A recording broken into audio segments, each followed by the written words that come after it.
Ridwan, mohon bantuan nih. Assalamualaikum warahmatullahi wabarakatuh. Waalaikumsalam Waalaikumsalam warahmatullahi warahmatullahi Assalamualaikum wabarakatuh. warahmatullahi wabarakatuh. wabarakatuh. Sekarang minggu ke-10 ya, udah 2 minggu dari UTS kemarin. Kita tinggal 5 kali lagi, yang ke-15 tatap muka kita. Gitu. Minggu ke-15 tatap muka, ke-16-nya UTS, Teori Sosial dan Sosial Budaya. Gitu. Ya, saya mengharapkan eh, nanti kalau UAS itu jangan sampai kayak kemarin tuh saya nilainya kayak ini gitu. Jadi nggak apa, saya ngerti aja sih intinya gitu. Jadi kalau kalau pemikiran seseorang, pemikiran itu pasti ada bedanya lah gitu. Ada beda antara kan pemikiran satu dengan Rijal dengan yang lain, satu Rijal sama teman yang satu pasti beda gitu. Sama-sama misalnya kayak Rijal mau pergi ke Unindra di Ranco kan, bisa lewat PAL apa lewat Pasar Minggu, lewat yang lampu merah belok kiri, atau mau lewat luar, atau dari mana, kan bisa kayak gitu. Itu jalan ininya gitu, jalan pemikirannya gitu. Kalau ini kan yang kayak kemarin tuh kelihatannya satu jalur aja gitu loh. Itu yang saya nggak ini kan gitu. Maksudnya apa Pak begitu Pak? Hah? Kalau boleh tahu maksudnya apa Pak? Maksudnya? Iya. Maksudnya hampir sama semua. Bagaimana bisa Pak? Kan kita tulis tangan Pak semuanya Pak. Oh, apa? Kita kan tulis tangan Pak di sini kita semua. Jadi gini, Bagaimana bisa ini kok? siapa Banu ya? Iya betul Pak. Ya, Karena saya tidak gini melakukan Banu hal ya. itu Pak. Iya. Saya trik-triknya nih saya ngerti nih. Jadi satu orang ngirim satu, nih jawabannya saya kayak gini gitu. Walaupun mungkin di dalam grup kan punya ada grup itu. Bisa aja kan kamu masuk di dalam grup kamu sendiri, bukan di grup yang ada saya ya. Di grup kelas lah, jatuh grup yang tidak ada dosen. Ya kan, bisa aja kan berarti kan grup kamu sendiri tuh 30 orang gitu. Tanpa ada dosen. Bisa aja di kamu serp satu gitu. Atau minimal ada yang nanya atau ada yang eh, gimana ya, ada yang nanya satu, gimana ya, jawaban kamu gimana sih kayak gitu misalnya. Kayak begitu. Nggak ada Jadi, Pak kemarin Pak. Kita nggak Nggak ada ah, ada kayak Pak, gitu. kita nggak melakukan hal itu Pak. iya, kamu mau Nggak saya sempat juga liatin. kali Pak. Nggak Banu, sempat juga Pak. eh, Banu kamu mau saya liatin ininya hasil dari sama Boleh. semuanya ini. Boleh Mau saya Pak. liatin nggak? Boleh. Silakan Pak. Hah?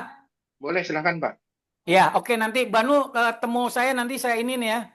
Tapi ntar kalau misalnya ada terbukti kesamaan, Banu saya akan kurangi nilainya ya. Ya, karena saya nggak melakukan hal itu Pak. Nggak mungkin Pak. Iya, Gitu. Boleh Pak. Boleh. oke oke Saya nanti mau saya Pak, itu karena kan saya ya. tidak melakukan hal itu, ya saya berani. Makanya kalau emang saya bersalah untuk hal itu, silakan Pak kalau mau Iya diperangi Pak. iya Oke. ya. Oke nanti kalau misalnya UAS nanti akan kayak seperti itu, saya nggak akan ini lagi ya. Itu resiko aja gitu. Resiko yang saya bisa ngeliatin kok si Banu nih nanti bisa saya ini kan di dalam Google Google GCR-nya, Classroom-nya. Saya lihat Boleh sama silakan ini Pak. semua. Ya, baik Apa? Pak. Boleh silakan Pak. Iya, Silakan. oke. Ya udah nanti jadi yang ini karena ini udah saya nilai, udah masuk di nilai ya. Jadi saya jadi mungkin juga nggak bisa nih yang UTS nih karena kan nilai UTS itu maksimal 1 minggu setelah ujian. Berarti kalau kemarin tanggal akhir Oktober atau awal Oktober seminggu tanggal minggu kemarin baru selesai gitu. Jadi minggu kemarin ini eh, sudah ditutup gitu ya, udah diblokir oleh pihak sistem dalam komputer tersebut gitu. Nggak bisa ini lagi gitu. Gitu. Ya udah kita langsung aja dengan materi teori integrasi sosial Mike Emil Durkheim dan rasionalitas Max Weber. Dilanjut pada ini ya, pemberi materi.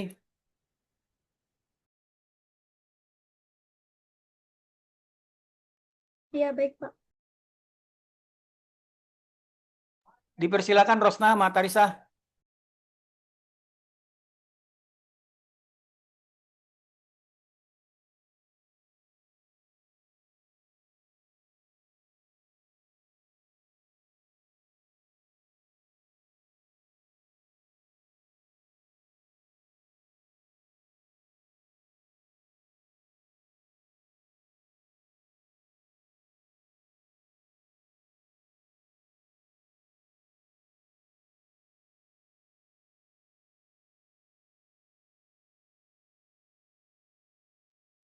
Baik, sudah kelihatan belum di layar? Sudah. Sudah. Mbak. Lanjut aja Tarisa sama Rosna. Ya, saya mulai ya, Pak. Assalamualaikum warahmatullahi wabarakatuh. Selamat Waalaikumsalam warahmatullahi wabarakatuh. Selamat siang, yang terhormat Bapak Rinovian Rais dan teman-teman semuanya. Perkenalkan, kami dari kelompok 8 yang beranggotakan saya sendiri, Tarisa Fitria dan Kak Rosna.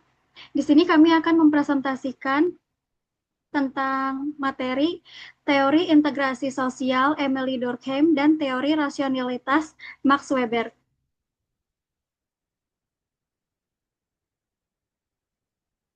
Yang pertama ada pengertian teori integrasi sosial Emily Durkheim.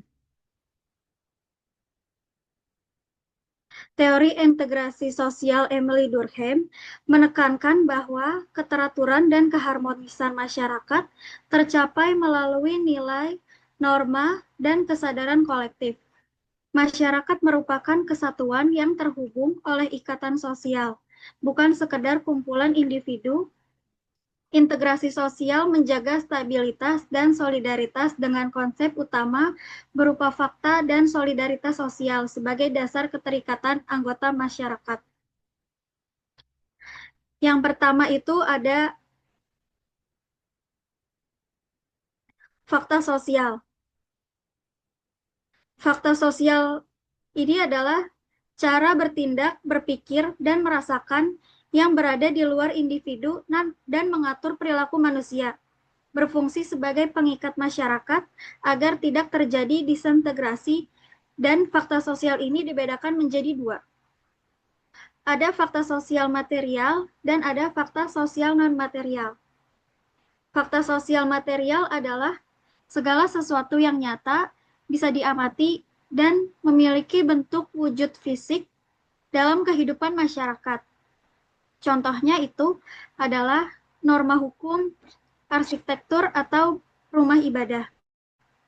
Fakta sosial non-material adalah fakta sosial yang tidak dapat diamati secara langsung, tidak terlihat, tapi mengatur perilaku. Contohnya yaitu moralitas, kesadaran, kolektif, representasi kolektif, dan arus sosial. Selanjutnya yang kedua adalah solidaritas sosial. Sebagai seorang fungsionalis, di antara banyak aspek kehidupan masyarakat, yang menarik bagi Durkheim adalah tentang kohesi sosial atau solidaritas sosial. Menurut Durkheim, kohesi sosial berasal dari nilai inti yang disepakati bersama, sehingga anomi yaitu perilaku tanpa arah karena kurangnya norma, perasaan keterasingan, dan konflik sosial yang merupakan beberapa konsep dalam teori sosiologi Durkheim yang dipandang sebagai patologi sosial. Beberapa konsep utama dalam teori Durkheim ini antara lain kesadaran kolektif, agama, dan solidaritas mekanis serta solidaritas organis.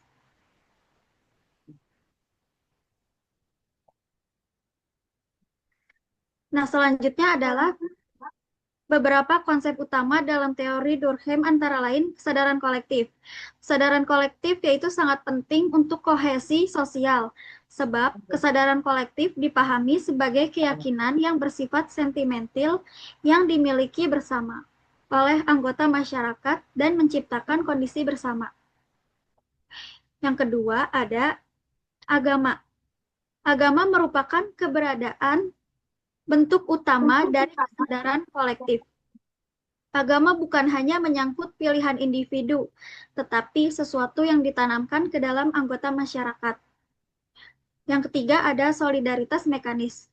Solidaritas mekanis adalah bentuk ikatan sosial yang lahir dalam masyarakat tradisional atau sederhana, di mana hubungan antar individu terjalin karena adanya kesamaan dalam pekerjaan, nilai, norma, dan cara hidup. Selanjutnya akan dibacakan oleh rekan saya, Kak Rosna. Baik, terima kasih. Selanjutnya, Rosna infokan untuk teori rasionalitas Max Weber. Teori rasionalitas Max Weber menekankan bahwa masyarakat terbentuk dari tindakan individu yang memiliki makna dan tujuan. Setiap tindakan manusia didasari oleh nilai, keyakinan, dan pertimbangan rasional, bukan sekedar kebiasaan atau dorongan spontan. Ia juga menjelaskan bahwa modernisasi membuat manusia semakin rasional dan efisien dalam berpikir serta bertindak. Proses ini disebut rasionalisasi, yaitu perubahan dari pola hidup tradisional menuju cara berpikir logis dan sistematis.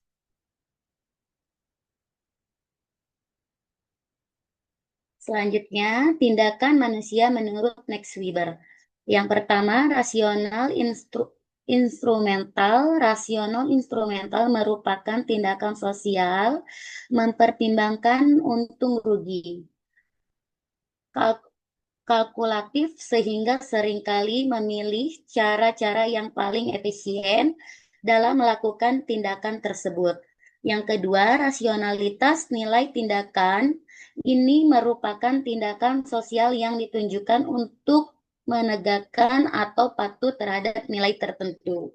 Yang ketiga, rasionalitas efektif. Tindakan ini merupakan jenis tindakan sosial yang didasarkan sebuah perasaan atau emosi. Bisa berupa perasaan cinta atau kasih atau perasaan lainnya. Yang keempat, rasionalitas tradisional menurut Max Weber. Masyarakat itu pada hakikatnya selalu bergerak atau berubah dari tradisional menuju rasional.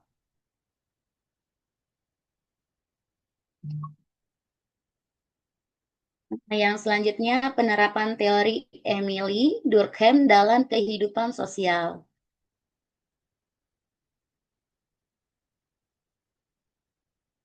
Pendidikan sekolah menjadi sarana penting dalam menanamkan nilai-nilai moral, solidaritas, dan kesadaran kolektif kepada peserta didik. Upacara bendera, kegiatan gotong royong, serta kerja kelompok mencerminkan bentuk solidaritas sosial yang menjaga integrasi antar individu. Masyarakat multikultural di tengah keberagaman etnis dan budaya, solidaritas sosial menjadi perangkat yang mencegah terjadinya konflik sosial. Kesadaran kolektif terhadap nilai toleransi dan saling menghormati menjadi bentuk nyata penerapan teori Durkheim. Dunia kerja.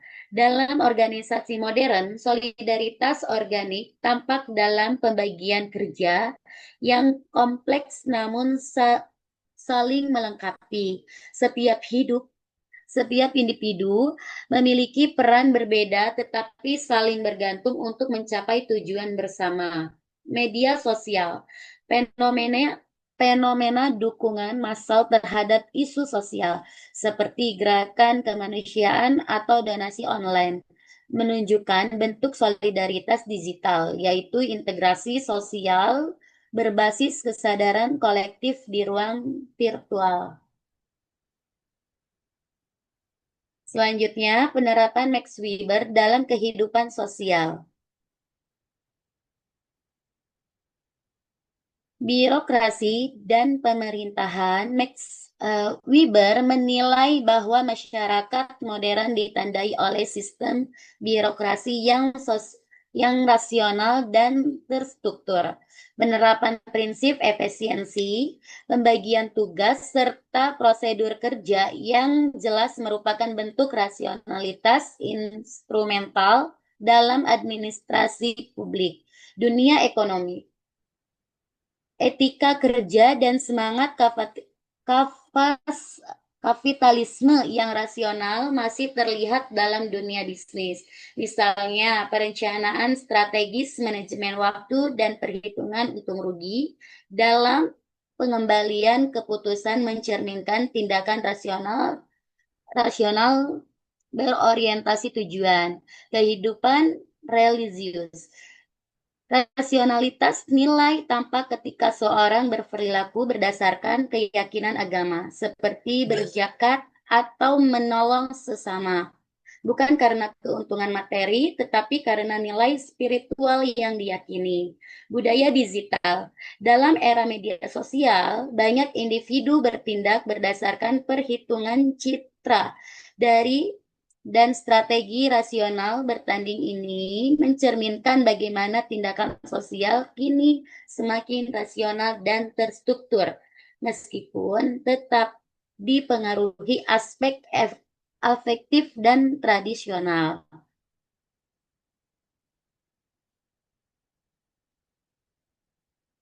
Yang terakhir, kesimpulan, menurut Max Weber, penerapan teori rasionalitas tampak jelas dalam berbagai aspek kehidupan modern. Dalam bidang birokrasi dan pemerintahan, masyarakat modern diatur oleh sistem yang rasional, efisien, dan memiliki pembagian tugas serta prosedur kerja yang terstruktur. Di dunia ekonomi, semangat, kapasitas, dan etika kerja mencerminkan tindakan rasional yang berorientasi pada tujuan, seperti perencanaan strategis dan perhitungan untung rugi. Dalam kehidupan religius, tindakan manusia didorong oleh nilai spiritual dan keyakinan agama, bukan keuntungan materi. Sedangkan dalam budaya digital, individu semakin rasional dalam mengelola citra diri dan strategi rasional bertanding di media sosial, menunjukkan bahwa rasionalitas kini sudah hadir dalam kehidupan virtual meski tetap mempengaruhi oleh emosi dan kebiasaan sosial. Demikian dari kelompok kami untuk penyampaian materinya. Terima kasih. Nah, selanjutnya akan dibuka tanya jawab. Sebelum tanya jawab, saya presensi dulu ya, Rosna. Boleh Pak, silakan. Soeharto.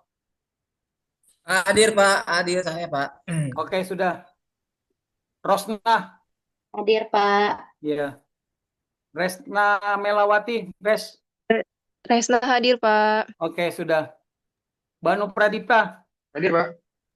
Ya. Febi Jakia Priyatni. Hadir, Pak. Ya, oke, sudah. Imron. Hadir, Pak. Hadir. Ya, sudah. Indah Novianide. Indah. Hadir, Pak. Ya. Nurlinda. Nur. Pak, hadir Pak. Hadir Pak. Nurlinda hadir. Ayu Ya, Andira. Ayu. Hadir Pak. Ya. Hairani. Hadir Pak, hadir. Ya, sudah. Lukman Sugiarto. Lukman. Hadir, Pak. Ya, oke, sudah. Suhesti Ningsih. Suhesti. Saya, Pak. Ya, sudah. Ridwan Kuci. Hadir, Pak. Hadir, Pak. Ya. Talut Abdul Halim Hafiz. Talut.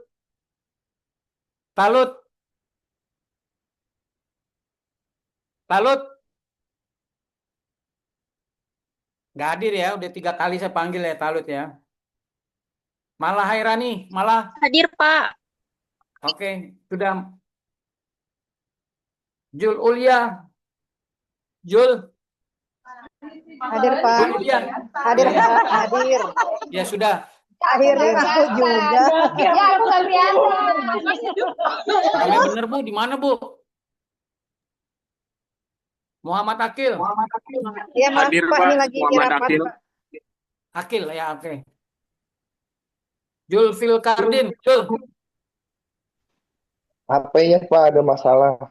Siapa? HP-nya Pak Jul. Jul Gardin. Siapa yang ada masalah? Pak Jul HP-nya. Jul Lagi- Filkardin. Iya error. Tadi dia mau masuk Pak. Lagi coba masuk nih sekarang. Lagi restart tadi. Ya, masuk.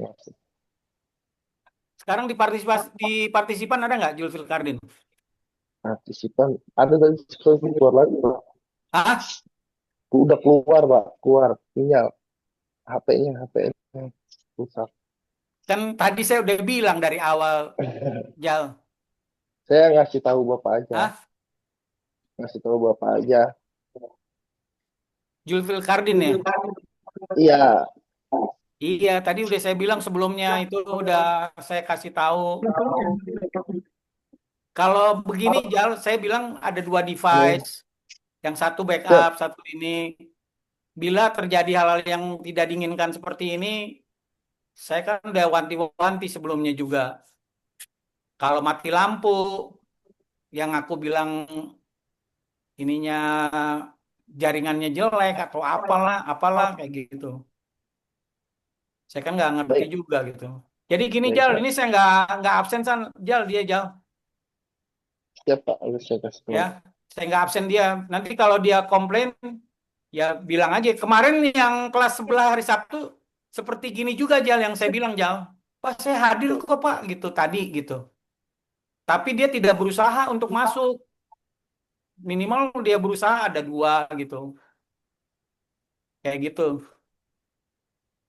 Julfir Kadin saya nggak presensi. Lukman, Hadir Pak, hadir. ya oke sudah. Muhammad Yudri Adrian, Hadir Pak, hadir. oke Hadir. sudah. Rizal Ismi Sarif, Hadir, Pak. ya. Rahmat Agung Rizky Effendi, Hadir Bapak. ya sudah. Tarisa Fitria, Hadir, Pak. oke sudah. Fahrudin Nurhali, Hadir Pak, hadir. ya oke sudah. Necin Sunaria, Necin, Hadir Pak, hadir. oke. Yesi Galindra, yes, Hadir Bapak. oke sudah. Iqbal Faisal, Hadir Pak. oke sudah. Muslihudin, Hadir Pak. oke sudah. Ahmad Zainuri, Ahmad, ini yang kemarin naik motor ya, bukan? Halo? Iya, Pak. Yang naik motor ya, yang kalau dia dihidupin lagi di jalan dulu gitu, betul Jal? Ini orangnya juga ya, sama ya? Iya, Pak. Yang terakhir dia seolah-olah hadir dia pakai bertanya atau ini memberikan komentar lah gitu, iya kan? Iya nggak Jal dia Jal? Betul, Bapak. Iya iya. Jadi Iya, saya Pak. nggak Ya, hadir absensi dia. dulu ya. Ini dia juga kalau menurut peraturannya kan 15 menit sebenarnya nggak boleh hadir kalau dia ini. Ini udah 24 nih. Makanya saya bilang kalau lagi kuliah ya harus diinikan juga lah gitu. Jangan ya kan apalagi kuliahnya online gitu. Kuliahnya online. Kalau dia saya juga contoh kayak gini deh Jal. Misalnya ya, saya maaf aja nih. Ya ada dia kerjanya kayak ojek online kan bisa taruh di sebelah kiri tuh misalnya. Ini kerjanya nih contoh ya. Saya bukan nih. Dia mau kuliah S2 tapi dia juga driver ojol gitu ya. Dia mau kuliah mendingan begitu Jal saya tuh. Jadi dia masih bisa naruh di sebelah kirinya ditaruh ini gitu. Ditaruh apa namanya buat gantungan HP-nya dia gitu. Kayak gitu. Nih nanti kalau dia ini lagi kasih tahu saya aja nih nanti dia pasti nih nanti akhir-akhir pasti akan timbul ini dia. Andi Kursiawati. Hadir Pak. Sudah. Alvin Adil Ilyasa. Alvin. Hadir Pak. Ya oke. Fatma Julaila. Fatma. Hadir Pak, hadir. Ya sudah. Oke, dilanjut aja ya. Yang mau bertanya, yang mau menambahkan materi ini atau menyanggah materi ini terserah silakan. Terus kalau bisa ditulis di kolom chat setelah bertanya atau kalau nggak mau bertanya langsung bertanya di kolom chat boleh. Jangan sampai nggak bertanya gitu. Harus kreatif gitu bertanya gitu. Ya dilanjut Rosna dan Tars ini temannya saya Tars. Tarisa, Pak. Ya Tarisa. Oke, baik. Terima kasih, Silakan Pak. dilanjut. Ya, terima kasih, Pak. Kelompok kami sekarang buka sesi tanya jawab ya, Bapak Ibu. Boleh jika ada yang ingin bertanya.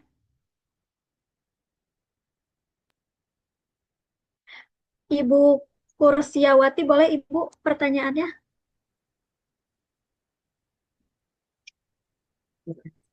Terima kasih atas kesempatan yang diberikan. Adapun pertanyaan saya itu, mengapa Max Weber menganggap bahwa proses modernisasi identik dengan rasionalisasi kehidupan sosial? Baik, terima kasih Ibu pertanyaannya. Dicatat di kolom komentar juga ya, Bu.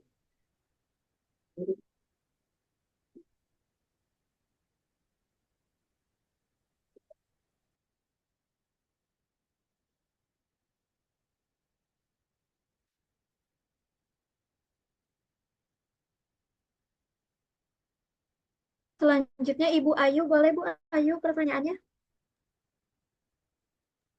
Ya, Assalamualaikum warahmatullahi wabarakatuh. Waalaikumsalam warahmatullahi wabarakatuh. Ya, terima kasih atas kesempatannya. Yang ingin saya tanyakan di sini, dalam pandangan Weber, mengapa birokrasi dianggap sebagai wujud nyata dari rasionalitas modern? Terima kasih. Baik, sama-sama. Ibu jangan lupa ditulis di kolom komentar ya. Ya, Ini Bu. udah ada 4 pertanyaan yang masuk, Pak. Kita coba untuk jawab dulu ya di sesi pertanyaan yang pertama.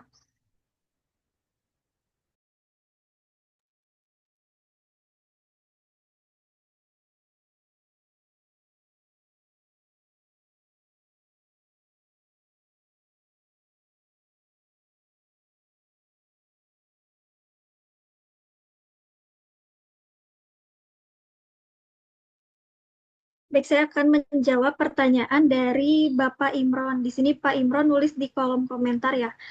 Pertanyaannya, bagaimana teori integrasi sosial Durkheim dapat diterapkan untuk menjaga keharmonisan dalam masyarakat multikultural?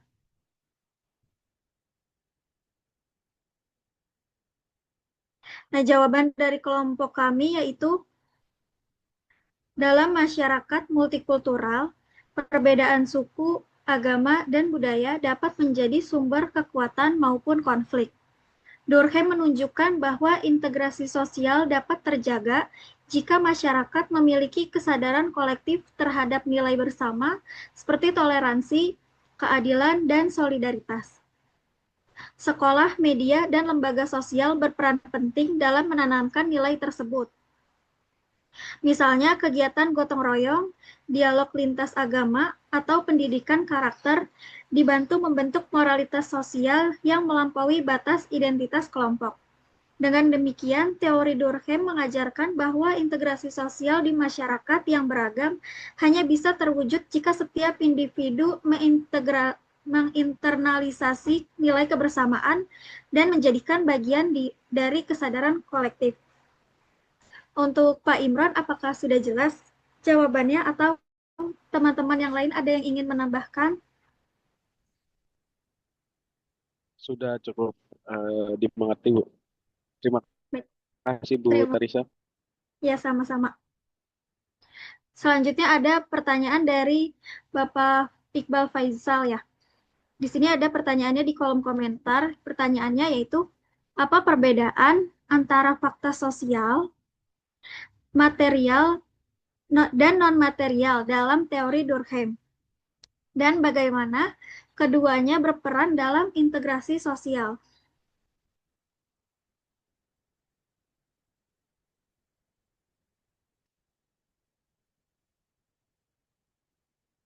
Kalau untuk jawaban dari kelompok kami yaitu, jawabannya Durkheim membedakan dua bentuk fakta sosial, yaitu material dan non-material.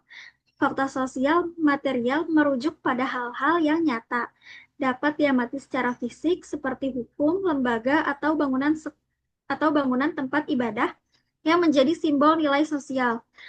Fakta sosial non-material mencakup hal-hal abstrak seperti moralitas, kesadaran kolektif, representasi kolektif, dan arus sosial yang mengatur cara berpikir dan bertindak individu. Peran keduanya sangat penting dalam menjaga integrasi sosial. Fakta material menjadi struktur konkret yang menegakkan nilai bersama, Sementara fakta non-material menjadi kekuatan yang tidak terlihat yang menanamkan rasa tanggung jawab, kebersamaan, dan kesadaran moral di dalam diri individu. Tanpa kedua jenis fakta sosial ini, masyarakat akan kehilangan pedoman dan mudah terpecah. Pak Iqbal, gimana? Apakah sudah jelas? Sudah jelas, Bu Tarisa. Terima kasih atas jawabannya. Sama-sama. Apakah teman-teman yang lain ada yang ingin menambahkan mungkin dari pertanyaan Pak Iqbal? Izin Bu Ya. Tarisa bisa menambahkan sedikit. Boleh Bu Hairani. Terima kasih.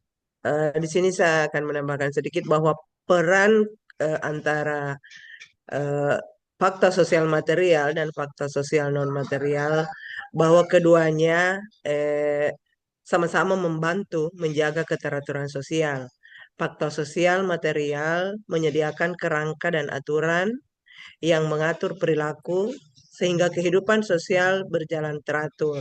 Sementara itu, fakta sosial non-material menyatukan masyarakat melalui keyakinan, nilai, dan norma bersama yang menciptakan rasa memiliki dan solidaritas. Dengan kata lain, struktur sosial yang nyata dan kesadaran kolektif yang tidak berwujud bekerja bersama untuk mempertahankan keharmonisan dan keterikatan dalam masyarakat. Terima kasih Bu Tarisa.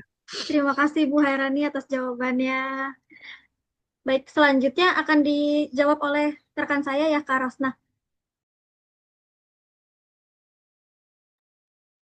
Baik, saya akan menjawab dari pertanyaan Bu Kursiawati ya. Mengapa Max Weber menganggap bahwa proses modernisasi identik dengan rasionalisasi kehidupan sosial? Itu ya, Bu.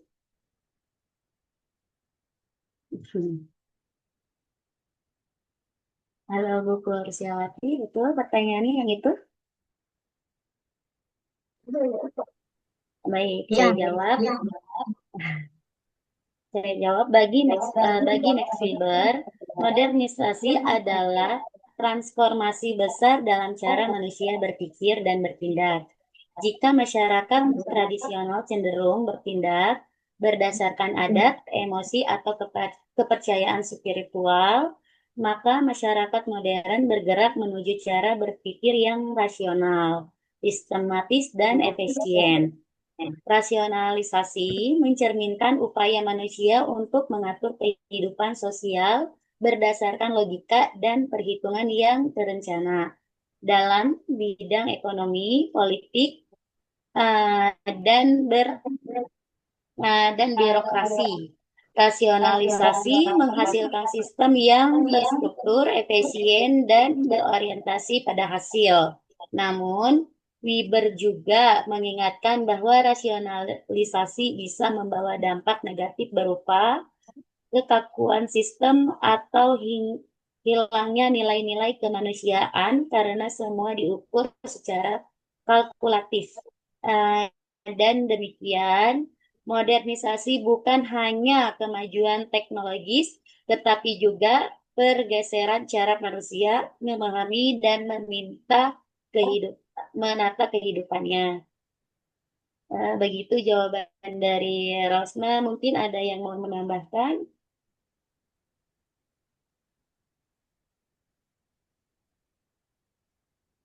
Atau cukup Bu Kursiawati, gimana? Ya, terima kasih atas jawabannya. Ya, terima kasih Bu. Selanjutnya di sini ada pertanyaan dari Pak Muslihudin ya. Untuk pertanyaan Pak Muslihudin, apa perbedaan mendasar antara tindakan rasional, instrumental, dan rasional nilai dalam teori Weber? Dan bagaimana keduanya tercermin dalam kehidupan sosial? Begitu ya, Pak Muslihudin? Iya, Pak Bu. Muslihudin. Ya, Ibu. Oke. Jawaban dari Rosna. Tindakan rasional instrumental berfokus pada pencapaian tujuan dan cara paling efisien. Mempertimbangkan untung dan rugi sebelum bertindak. Contohnya, seseorang memilih strategi bisnis terbaik untuk mendapatkan keuntungan maksimal. Sebaliknya, tindakan rasional tidak didasari bisnis terbaik untuk mendapatkan keuntungan yang maaf. Tindakan rasional nilai didasari oleh keyakinan moral atau spiritual, bukan hasil material. Contohnya, seseorang bersedekah karena keimanan, bukan karena ingin pujian atau imbalan. Kedua bentuk tindakan ini mencerminkan keseimbangan antara logika, praktis, dan prinsip moral dalam kehidupan sosial. Weber menekankan bahwa keduanya selalu hadir berdampingan. Tindakan instrumental menjaga efisiensi, sedangkan tindakan nilai memastikan bahwa tindakan manusia tetap memiliki makna etis dan spiritual di tengah modernisasi yang cenderung kualitatif. Itu sih Pak. Mungkin ada yang mau menambahkan, Bapak Ibu. Itu jawaban dari Rosna. Gimana, Mas Ihudin? Terima kasih Bu Rosna, jawaban yang luar biasa. Terima Baik, kasih terima cukup. kasih. Ya, selanjutnya akan dilanjutkan oleh rekan Rosna, Bu Parasia. Baik, terima kasih. Di sini ada pertanyaan dari Bu Ayu. Pertanyaannya, dalam pandangan Weber, mengapa birokrasi dianggap sebagai wujud nyata dari rasionalitas modern? Betul ya Bu Ayu pertanyaannya ya? Ya Mbak, ya. Nah, jawaban dari kelompok kami itu adalah birokrasi menurut Weber adalah sistem organisasi yang paling rasional karena beroperasi berdasarkan aturan formal, hierarki jelas, dan pembagian kerja yang efisien. Sistem ini memungkinkan keputusan diambil secara objektif tanpa pengaruh pribadi. Dalam pemerintahan atau perusahaan, birokrasi menjamin keteraturan dan efisien melalui prosedur yang sistematis. Weber melihat bahwa bentuk ini adalah ciri khas masyarakat modern yang menempatkan logika dan efisiensi di atas tradisi atau emosionalitas. Namun, ia juga mengingatkan bahwa birokrasi bisa membuat manusia terjebak dalam sangkar besi rasionalitas, yaitu kondisi di mana manusia menjadi terlalu tunduk pada sistem dan kehilangan kebebasan moralnya. Begitu Ibu Ayu, apakah ada tambahan dari jawaban saya? Sedikit Bu Tarisa, saya tambahkan. Oh ya, boleh Bu, Ibu Nurlinda ya? Ya, tadi ya ada pertanyaan dari Ayu, yaitu dalam pandangan Weber, mengapa birokrasi dianggap sebagai wujud nyata dari rasionalitas modern.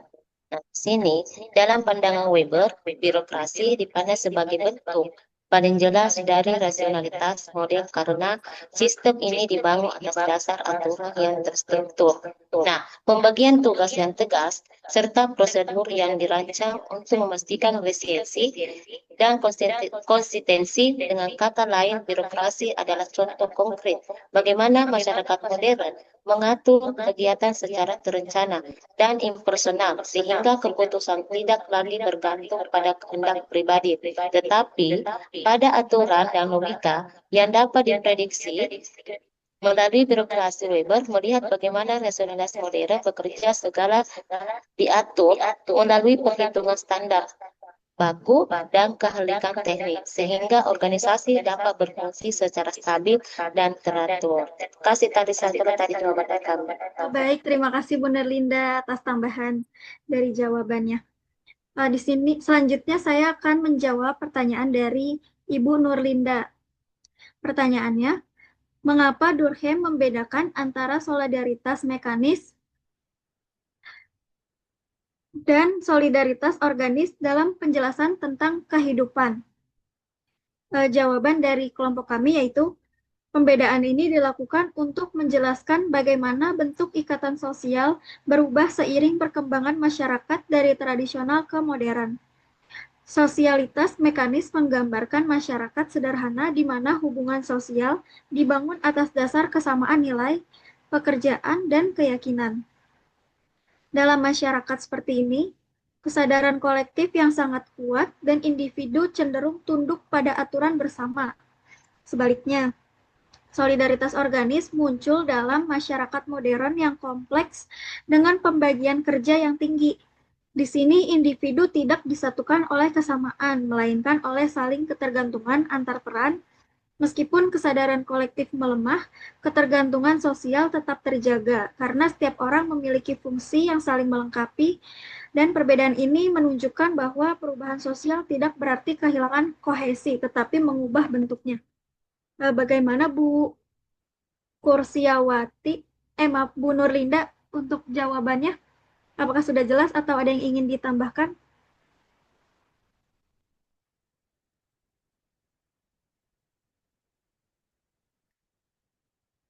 Ibu Nurlinda? Bu Tarisa. Ya. Apakah sudah jelas Ibu atas jawabannya dari saya atau ada yang mau ditambahkan? Sudah jelas Ibu Tarisa. Baik, terima kasih ya. Di sini terakhir ada pertanyaan dari Pak Rizala. Pertanyaannya, mengapa agama dianggap Durkheim sebagai bentuk utama dari kesadaran kolektif dan apa implikasinya bagi kehidupan sosial? Nah, jawabannya yaitu Betul, Mbak. jawabannya dari kelompok kami, Durkheim menilai bahwa agama merupakan ekspresi tertinggi dari kesadaran kolektif karena ia mencerminkan nilai, simbol, dan kepercayaan yang disepakati oleh masyarakat bersama. Melalui ritual dan ajaran agama, masyarakat membangun rasa persaudaraan dan solidaritas moral. Agama juga menanamkan perasaan wajib moral yang mengikat individu untuk berbuat baik dan menjauhi kejahatan. Dengan cara ini, agama bukan hanya soal keimanan pribadi, tetapi juga mekanisme sosial yang memperkuat keteraturan dan integrasi masyarakat. Implikasinya dalam masyarakat yang religius, agama berfungsi sebagai kekuatan moral yang menjaga harmoni serta memperkuat solidaritas di tengah perbedaan. Begitu Pak Rizalah. Apakah ada yang mau ditambah atau sudah jelas jawabannya? Sudah jelas, Mbak. Terima kasih. Baik, terima kasih.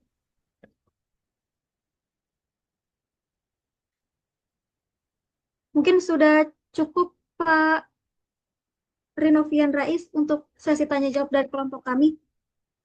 Mungkin Bapak Ibu ada yang ingin menambahkan dari materi yang tadi kami presentasikan? Ada yang mau bertanya lagi nggak?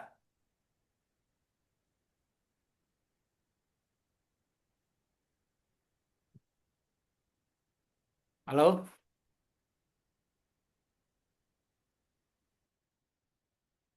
Ada yang mau bertanya lagi? Boleh Pak, saya Pak, tanya Pak. Ya, silakan.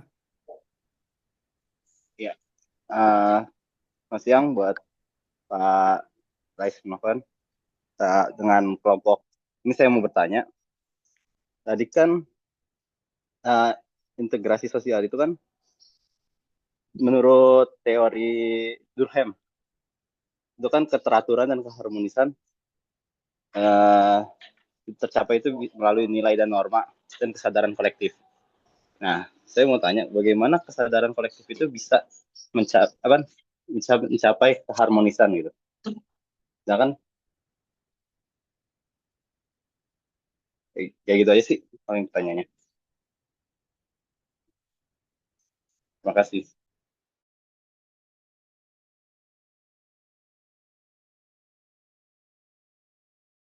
Tarisa bisa jawab dulu, Tarisa, Rosna.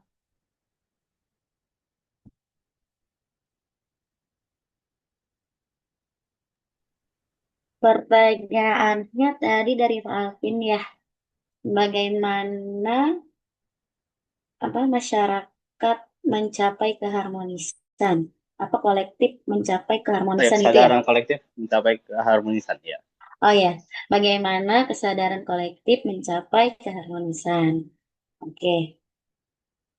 Mungkin di sini harus jawab sedikit ya Pak. Kesadaran kolektif adalah kan kumpulan kepercayaan nilai dan perasaan yang memiliki bersama oleh anggota masyarakat. Menurut Durkheim, konsep ini menjadi inti dari keteraturan sosial karena ia membentuk moralitas bersama yang mengatur perilaku individu. Dengan adanya kesadaran kolektif, masyarakat memiliki orientasi yang sama tentang apa yang dianggap benar dan salah, baik dan buruk. Hal ini membuat individu rela menyesuaikan kepentingannya demi kepentingan bersama. Dalam konteks modern, kesadaran kolektif bisa dilihat dalam praktik solidaritas sosial seperti kepedulian terhadap isu kemanusiaan, kepatuhan terhadap hukum, atau partisipasi dalam kegiatan sosial. Dengan demikian, kesadaran kolektif menjadi pengingat moral yang menjamin keharmonisan dan menghindarkan masyarakat dari kekacauan. Itu sih, Pak. Oke, baik, Kak Rusno. Terima kasih ya. Iya, mungkin Pak Rinovian mau nambahin. Ya, terima kasih semua ya udah mengikuti materi hari ini. Jadi Alpin pada intinya masalah kesadaran kolektif ini saya ambil contoh ya.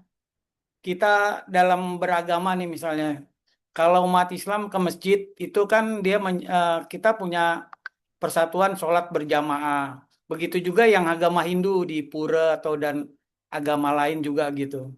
Nah itu kesadaran kolektif yang disatukan dalam hubungan emosional keagamaan. Jadi itu yang bisa kita contohkan sebagai kesadaran yang bersama gitu.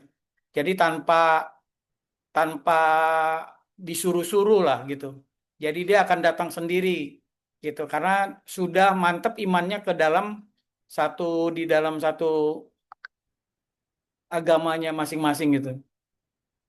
Itu ya sebagai kesadaran itu. Karena apa implikasinya itu supaya eh, masyarakat ini bisa membuat tergantung apa yang akan dinarasikan gitu. Misalnya misalnya kalau kita mempunyai kerukunan satu dengan yang lain, tidak saling jelek-menjelekan satu agama dengan agama yang lain, itu akan terjadi kerukunan yang sangat abadi atau yang tidak bisa digugat atau diinikan orang gitu. Tidak bisa dimacam-macamkan orang itu. Ya contohnya waktu itu kayak ada bom-bom di gereja atau ada kejahatan-kejahatan yang lain yang kita bisa ini. Buktinya kita waktu ada bom di Sarinah juga kita sebagai masyarakat Indonesia itu nggak ada takutnya gitu. Bom baru meledak dia udah pada ngumpul tuh di pinggir-pinggir jalan pada mendekat-dekati area. Padahal kan istilahnya itu memang kesadaran mereka masing-masing tapi dia untuk mengetahui apa sih yang terjadi gitu. Kalau misalnya hal-hal yang seperti itu. Begitu juga kalau di dalam keagamaan gitu. Itu untuk membentuk keagamaan dia sendiri dengan Tuhannya gitu. Itu yang kita harus ini kan gitu. Nah, terus apa sih yang menjadikan menggambar kesan kolektif yaitu bersifat kolektif dan eksternal tadi gitu. Di luar individu seperti fakta sosial yang diamati melalui perilaku tadi hukum atau adat individu merasakannya sebagai tekanan eksternal. Misalnya rasa malu jika melanggar norma sosial. Nah, gitu. Jadi kalau kita misalnya sudah ada pakemnya, kita langgar hal-hal tersebut, itu akan kita malu sendiri gitu. Kalau dia nggak malu sih, berarti ya dia cuek bebek gitu. Artinya dia nggak punya rasa empati terhadap sifat kolektif kolegial. Nah, sebagai contoh lagi misalnya pernah kan waktu kita ada di media sosial, misalnya kita nih ini mengambil motong jalan di jalan yang sebenarnya itu jalan untuk pejalan kaki kita lewat eh, motor lewat yang ada di situ gitu. Atau dia mutar berlawanan arah gitu. dia mengambil arah yang berlawanan arah, tapi kita tegur malah yang berlawanan arah yang marah gitu. Itu yang harus kita, ini kan udah ada norma-norma hukum yang harus berlaku terhadap hal-hal yang seperti itu gitu. Itu yang kalau bentuk interaksi kelompoknya itu yang bagaimana tingkat terjadinya misalnya bunuh diri gitu. Nah, dalam bunuh diri ini dia menunjukkan kesadaran kolektif tindakannya individu misalnya dia merasa semacam contoh kayak misalnya udah dibully. Nah, ini contoh yang terbaru yang SMA 72 di Kelapa Gading ini nih. Dia anaknya sih pendiam gitu, tapi karena dia kena bullyingan terus, mungkin jadi ininya pengaruh dia. Jadi emosional dia terpengaruh, yang itu bisa mengakibatkan dia bisa melakukan hal-hal yang seperti itu gitu. Itu yang saya nggak ini kan gitu, yang akhirnya nanti yang rugi kan kita semua gitu, orang-orang yang tidak utama dia kena juga gitu. Itu yang ini kan gitu. Nah, kalau yang bersifat integrasi itu supaya norma-normanya bisa dicapai dengan menyatukan antara sanksi sosial dan hukum. Itu yang menciptakan integrasinya gitu. Jadi kalau udah integrasi nyambung, sosial dan hukum bisa bisa saling keterkaitan gitu yang tadi. Begitu juga di dalam masyarakat tradisional, kesadaran kolektif dan kuat dan homogen mendukung solidaritas mekanik berbasis kesamaan, di mana di masyarakat modern yang melemah dan menjadi abstrak untuk mendukung solidaritas organik tersebut yang berbasis interdependensi. Begitu juga dengan evolusi dan fungsi. Durkheim berargumen bahwa seiring kemajuan masyarakat dari sederhana ke kompleks, kesadaran kolektif berevolusi dari yang detail, represif, menjadi lebih luas dan restitutif. Jadi fokus pada pemulihan, bukan hukuman. Nah, seperti ini, kalau misalnya ada hal-hal yang anak di bawah umur, itu sebenarnya memang harus ada di pemulihan gitu. Walaupun mungkin kalau dia kita kasih hukuman, ya hukuman mungkin sebagai ini aja efek jerak, sebagai awal-awal aja lah gitu, sebagai pemberitahuan bahwa hal-hal tersebut jangan sampai diulangi lagi gitu. Itu jadi yang jangan sampai hal-hal terjadi gitu. Itu yang kesadaran kolektif si Durkheim nih.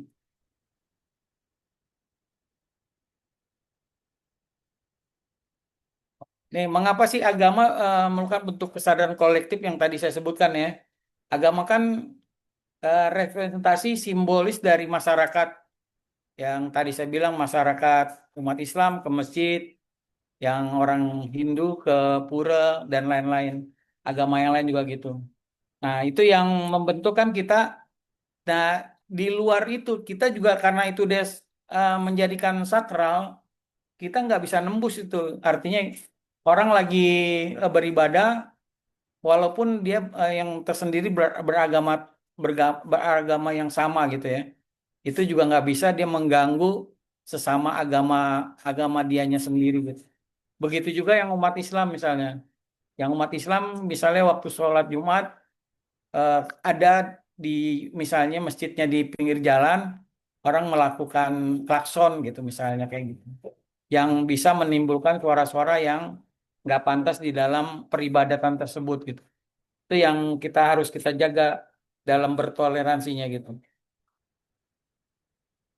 Nah, begitu juga yang seperti di masyarakat primitif gitu, yang kita ambil contoh masyarakat aborigin atau masyarakat yang masyarakat Baduy yang ada di Lebak, Banten itu.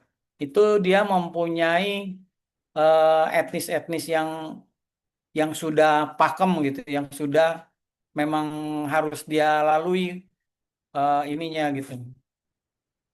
Jadi em, kalau yang tadi aborigin ya emang di Australia itu suku orang pertama, suku asli yang Australia itu ya aborigin gitu. Begitu juga yang ada di Baduy itu kalau udah menganut tradisi-tradisi yang sudah ditentukan oleh nenek moyang mereka masing-masing, itu nggak boleh dilanggar oleh oleh anak cucu turunannya gitu. Gitu. Jadi udah ada, nggak bisa nggak bisa dilanggar tersebut gitu, nggak bisa di apalagi bisa diinikan orang gitu. Ada biasanya ada ini kayak ada kutukan atau ada karma, biasanya kayak semacam itu yang bisa terjadi.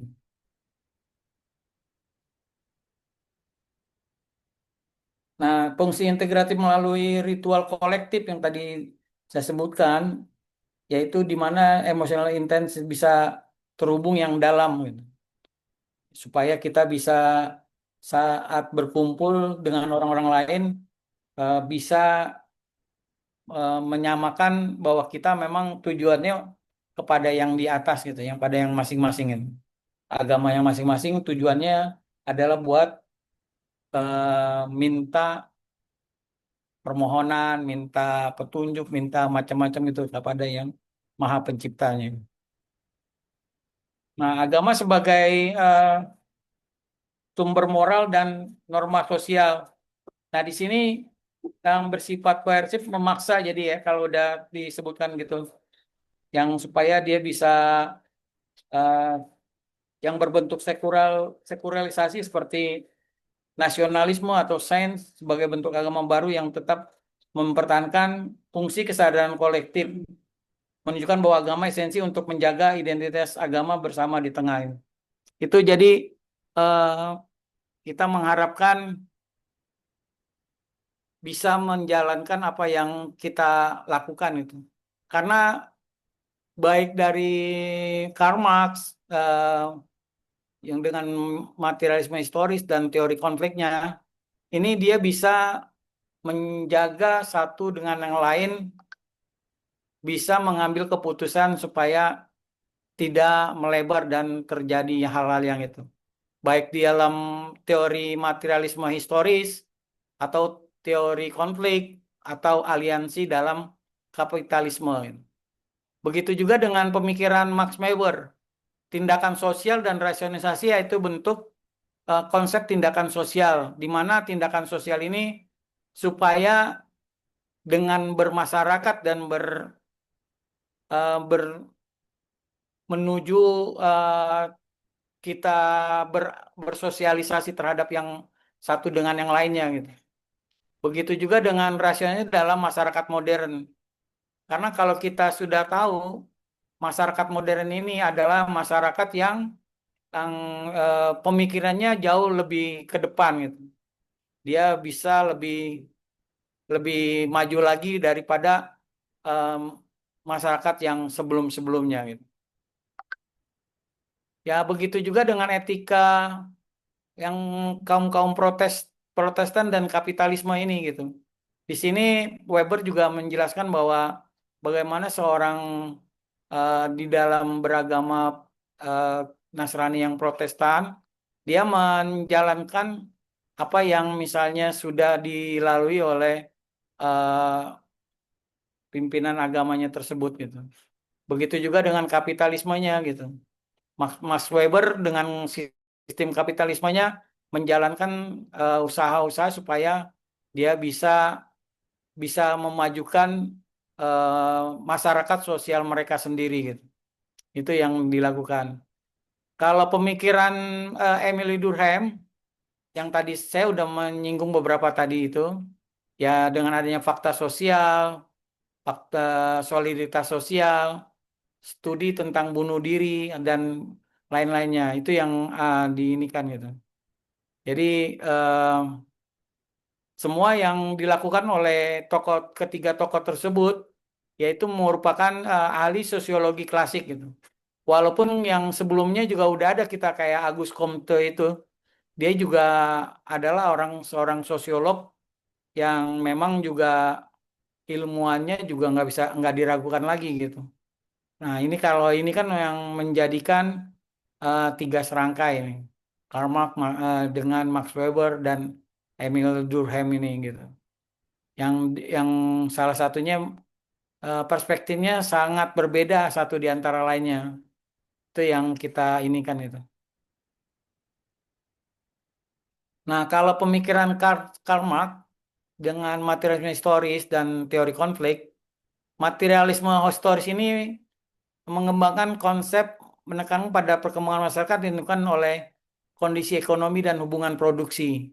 Nah, Karl Marx ini kan memang yang bersifat sosial, tapi dia bersifat ekonominya yang bisa pemikiran-pemikiran ekonomi bisa lebih baik lagi di antara komunitas atau kelompok sosial lainnya gitu dengan adanya perubahan sosial gitu.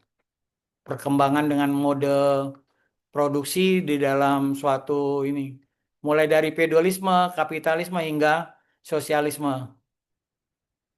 Nah, teori konfliknya apa yang ini dilakukan? Dia itu bertentangan dengan kapitalisme. Terdapat dua kelas utama yaitu kaum borjuis. Nah, kalau kaum borjuis ini adalah orang-orang yang pemilik modal dan kaum proletar gitu. Kaum proletar yang pekerja yang tidak memiliki alat produksi, artinya tuan dan buruh dan majikannya gitu. Jadi dia saling saling bisa mengandalkan gitu. Kalau majikan memberikan perintah kepada buruh atau tenaga kerja untuk melakukan pekerjaan-pekerjaan yang telah ditentukan dari pimpinan atau dari majikan itu. Nah, konsep tindakan sosial apa menurut Max Weber? Yang bersifat tindakan instrumen rasional, yaitu dengan adanya tujuan tertentu dengan mempertimbangkan cara paling efisien untuk mencapainya. Yang kedua, tindakan berorientasi nilai.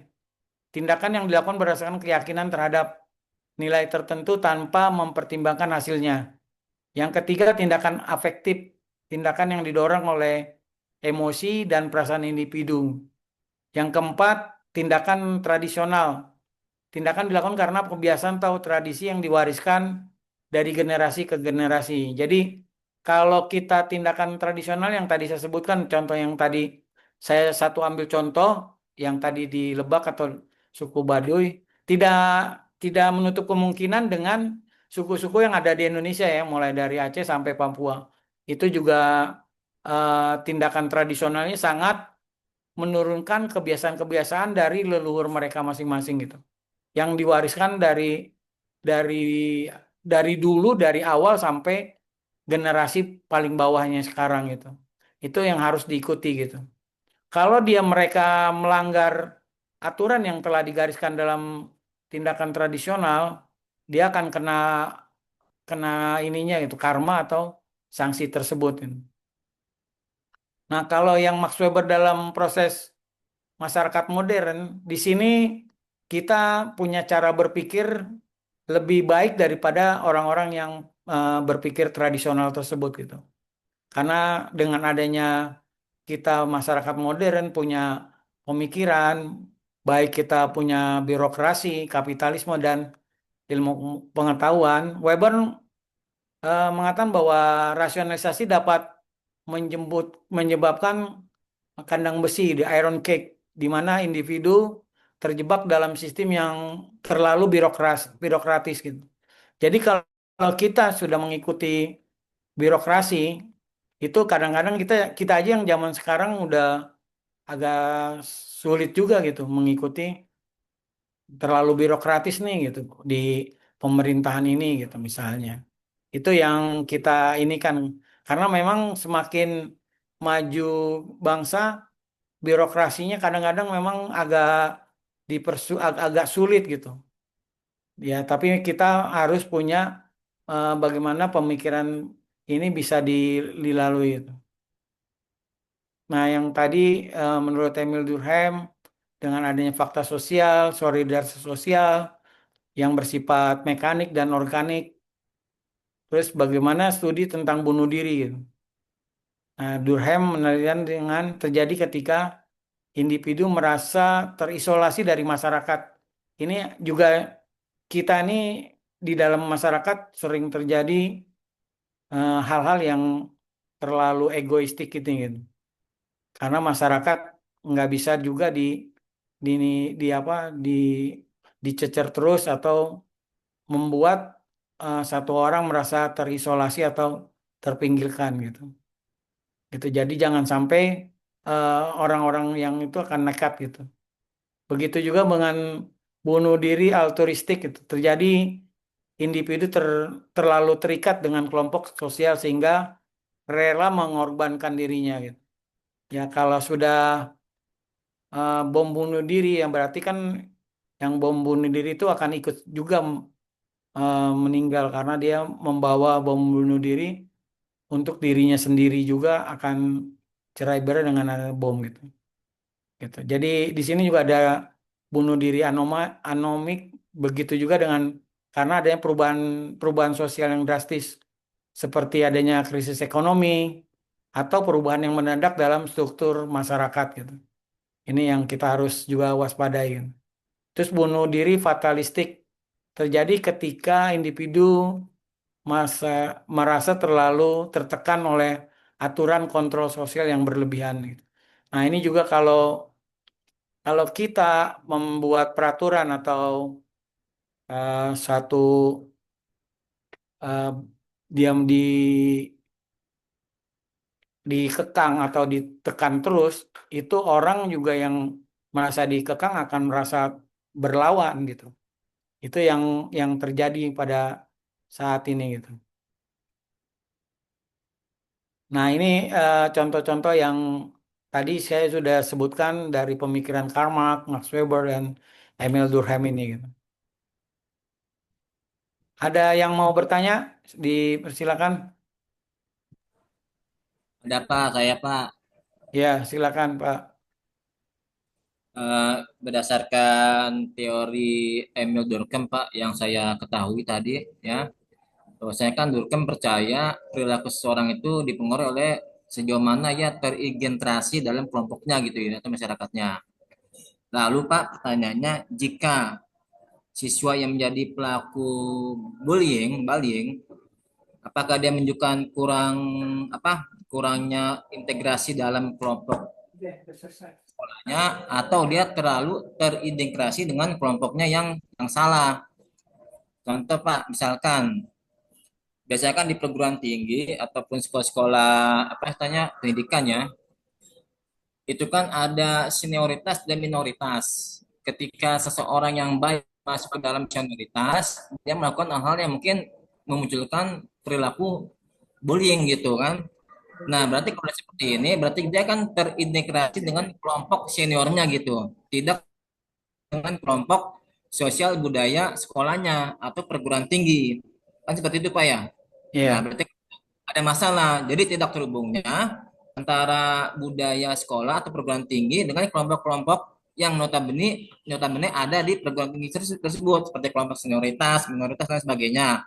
Sehingga muncullah bullying. Nah, ini satu.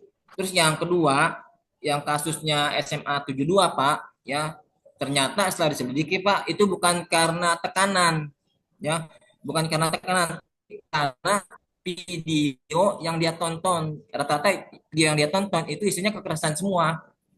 Nah, seperti itu. Dan juga dulu pernah kecewa dengan sekolah tersebut. Nah, jadi emang ini kan termasuk si siswa tersebut terintegrasi dengan lingkungan. Kenapa? Sebab karena dia kan sering nonton video kekerasan.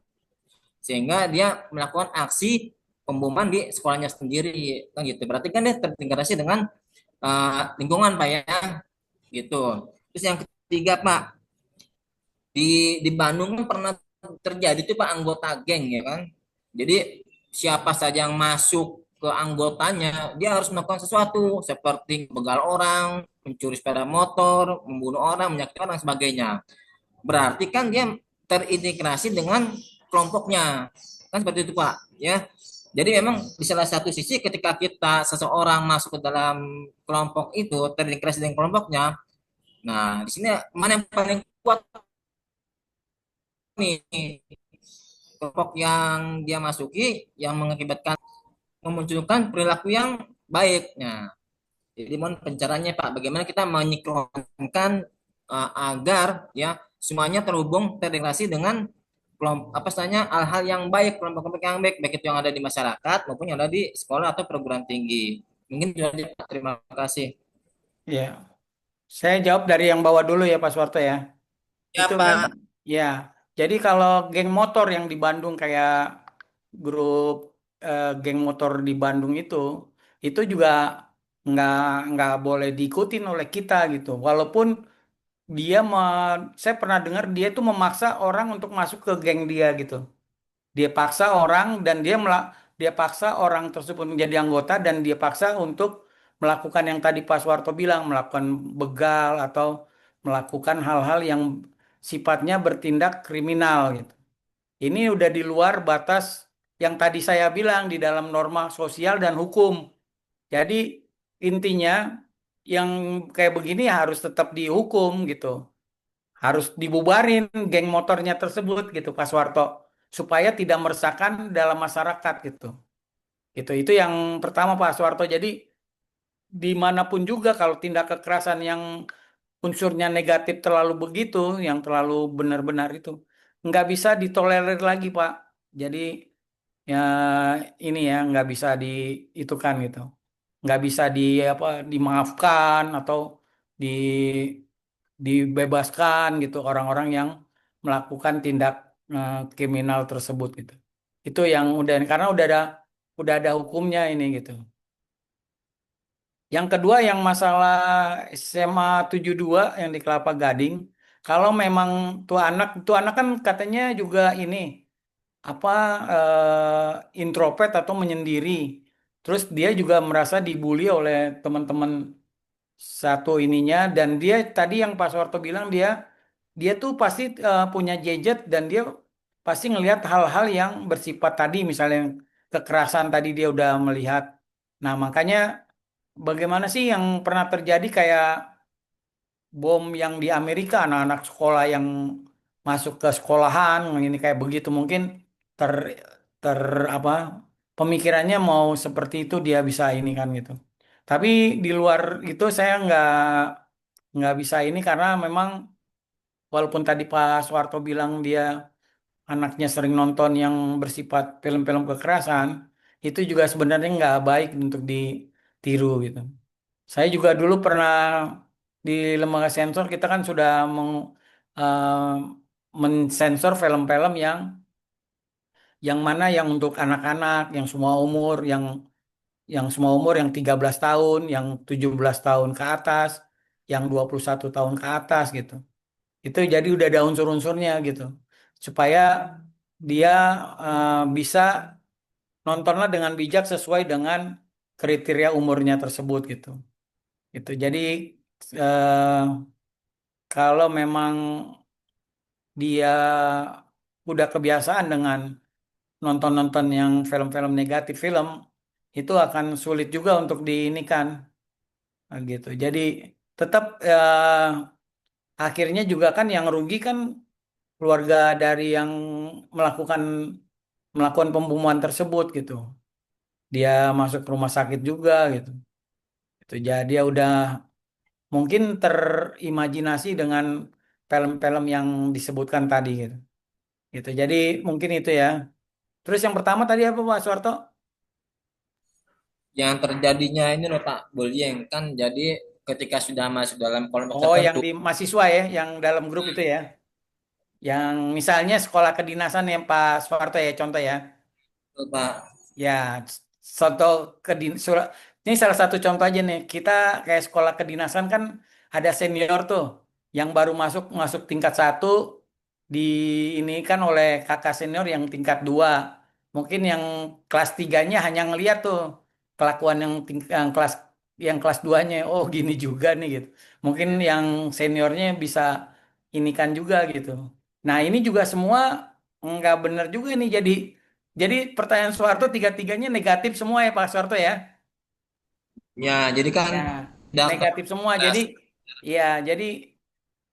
di tempat mahasiswa itu juga sekarang kan di kampus manapun sekarang udah nggak boleh adanya pelonco, kekerasan, bullying dan gitu juga.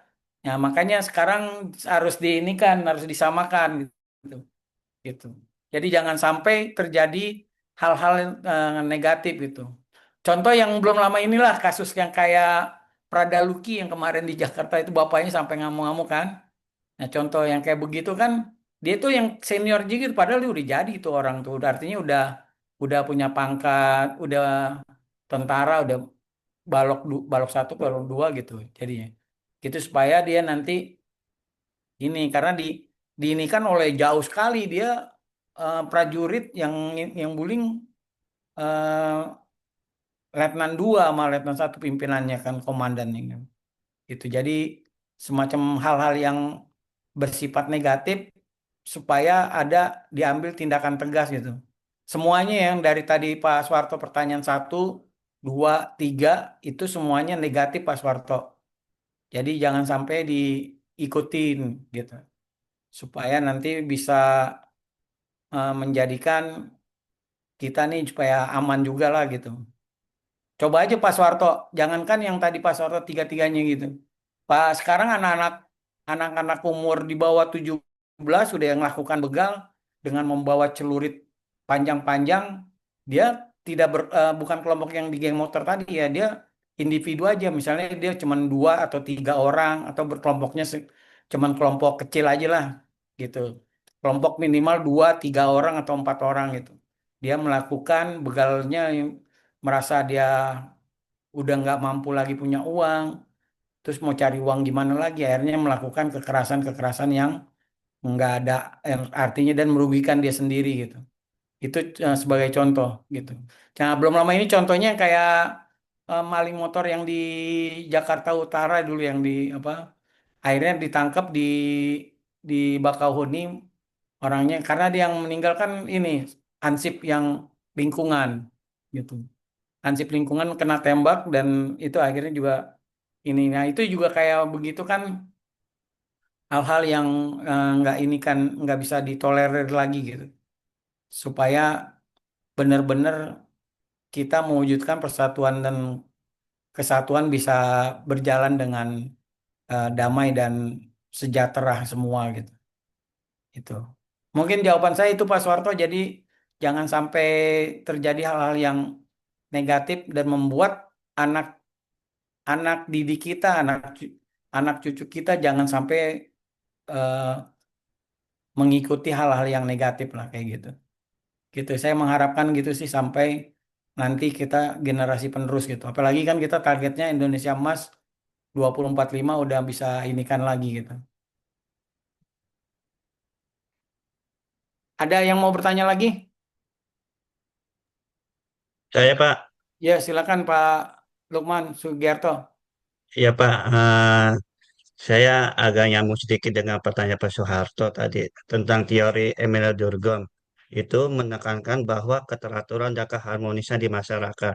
Tapi ada salah satu contoh waktu di Jakarta tuh, kalau nggak salah suku Baduy berjualan madu di Jakarta sampai dianiaya, sampai ada berita miring tidak bisa diterima di rumah sakit itu. Jadi kalau menurut Dewi itu jadi keharmonisan itu jadi tidak ada tuh Pak. Jadi itu gimana Pak faktornya? Iya, jadi ya ini mungkin ada kesalahpahaman ya Pak ya. Kalau misalnya di antara satu yang penjual madu dari Baduy atau yang lainnya, biasanya kan mereka kan juga berjalan dia mencari rezeki mungkin dari barang-barang madu hutannya dia dibawa dan juga mungkin dia belum laku atau belum terjual madunya dia gitu. Atau ada orang-orang yang memang eh, sifatnya jahil gitu, yang usil, sifatnya usil dan dia mau menginikan orang gitu apa supaya orang tersebut marah atau dia kayaknya ada orang-orang yang seperti itu gitu.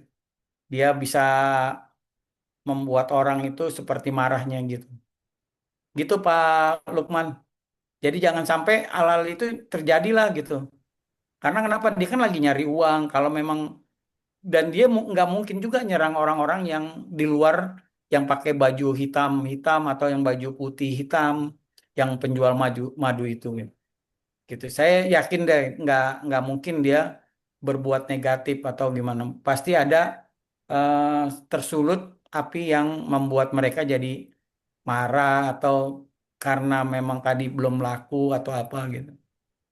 Atau kalau ini ya begitu. Jadi kita harus inisan semua gitu. Jangan sampai terjadi hal-hal negatif di lingkungan kita gitu. Kita harus menjaga nih lingkungan gitu.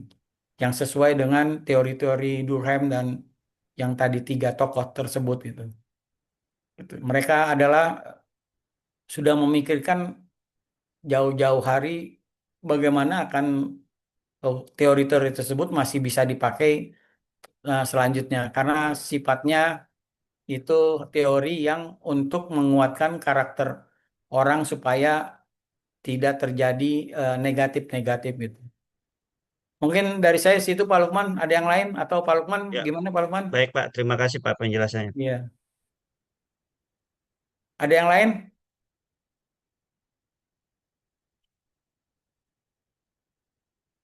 Apa kita cukupkan aja sampai sini? Silakan ini Rosna dan Karisa kesimpulan dan dari yang tadi kita sudah Karisa paparkan dan Rosna paparkan tadi.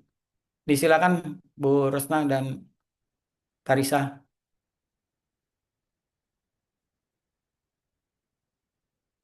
Halo, Rosna. Iya, Pak. Ya, Pak.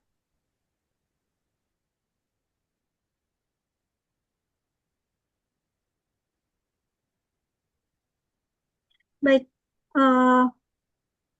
Sekian presentasi dari kelompok kami. Tadi kita bisa kasih kesimpulan yaitu